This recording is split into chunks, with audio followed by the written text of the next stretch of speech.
लोग जीवन भर सुख की तलाश में लगे रहते हैं, लेकिन सुख का रहस्य क्या है ये कोई नहीं समझ पाता।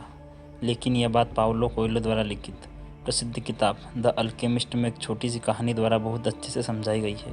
तो कहानी शुरू करने से पहले द बुक्स वाला को सब्सक्राइब जरूर कर दें। तो कहानी यह है कि एक दुकानदार ने अपने बेटे को दुनिया के सबसे ज्ञानी पुरुष के पास जाकर सुख का रहस्य समझने को भेजा। वह लड़का 40 दिन तक रेगिस्तान में भटकता रहा और अंत में एक सुंदर किले पर पहुंचा जो एक पर्वत के शिखर पर बना हुआ था। वह ज्ञानी पुरुष उसी किले में रहता था। लेकिन जब हमारी कहानी की इस मुख्य किरदार ने किले के मुख्य कक्ष में प्रवेश किया तो वहाँ उसे कोई संतनुमा आदमी नहीं मिला, बल्कि उसने देखा कि तरह तरह की गतिविधियाँ जारी थी। व्यापारी आ जा रहे थे, लोग यहाँ वहाँ खड़े बातचीत कर रहे थे। एक छोटा सा ऑर्केस्ट्रा मध्यम संगीत बजा रहा था और एक मेज़ थी जिस पर दुनिया के सबसे स्वादिष्ट व्यंजनों की भरी थाली रखी हुई थी। वह ज्ञानी पुरुष हर किसी से बात कर रहा था और लड़के को अपनी बारी आने के लिए 2 घंटे तक इंतज़ार करना पड़ा। ज्ञानी पुरुष ने पूरे ध्यान से लड़के की बात सुनी कि वह उसके पास क्यों आया था, लेकिन पुरुष ने कहा कि ठीक इस वक्त उसके पास सुख का रहस्य समझाने का समय नहीं है। उसने लड़के को सुझाव दिया कि वह महल में घूम घाम कर 2 घंटे बाद उसके पास आए। ज्ञानी पुरुष ने फिर कहा कि इस बीच मैं चाहता हूँ कि तुम एक काम करो। ज्ञानी पुरुष ने लड़के को एक चम्मच पकड़ा दी जिसमें तेल की 2 बूंदें पड़ी हुई थी। जिस दौरान तुम महल में घूमो, इस चम्मच को इस तरह थामे रखना कि इसका तेल झलकने न पाए। लड़का चम्मच पर अपनी निगाहें गड़ाए हुए महल की कई सीढ़ियाँ चढ़ने उतरने लगा।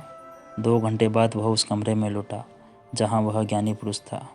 ज्ञानी पुरुष ने पूछा, क्या तुमने मेरे भोजन कक्ष में टंगे फारसी पर्दे देखे? क्या तुमने मेरा वह बगीचा देखा जिसे बनाने में उस्ताद माली को 10 साल लग गए थे? क्या तुमने मेरे पुस्तकालय में रखे खूबसूरत ग्रंथों को ध्यान से देखा? लड़का शर्मिंदा हुआ और उसने स्वीकार किया कि उसका ध्यान उनमें से किसी भी चीज़ की ओर नहीं था। उसे तो पूरे समय इस बात की फिक्र बनी रही थी कि ज्ञानी पुरुष ने जो चम्मच उसे सौंपी थी उसका तेल झलकने न पाए। तब फिर वापस जाओ और मेरी दुनिया के चमत्कारों को ध्यान से देखो, ज्ञानी पुरुष ने कहा। अगर तुम किसी आदमी के मकान को ही नहीं जानते तो तुम उस आदमी पर भरोसा नहीं कर सकते। लड़के ने राहत की सांस ली, चम्मच उठाई और वापस राजमहल की छानबीन के लिए लौट पड़ा। इस बार उसने छतों और दीवारों की सारी कलात्मक सजावटों को ध्यान से देखा।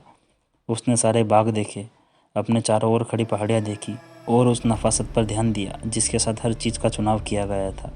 वापस लौटने पर उसने ज्ञानी पुरुष को उन सब चीज़ों के बारे में विस्तार से बताया जो उसने देखा था।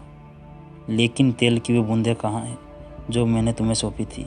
ज्ञानी पुरुष ने पूछा। जब लड़के ने सिर झुकाकर हाथ में थमी चम्मच की ओर देखा तो पाया कि उसका तेल नदारद था।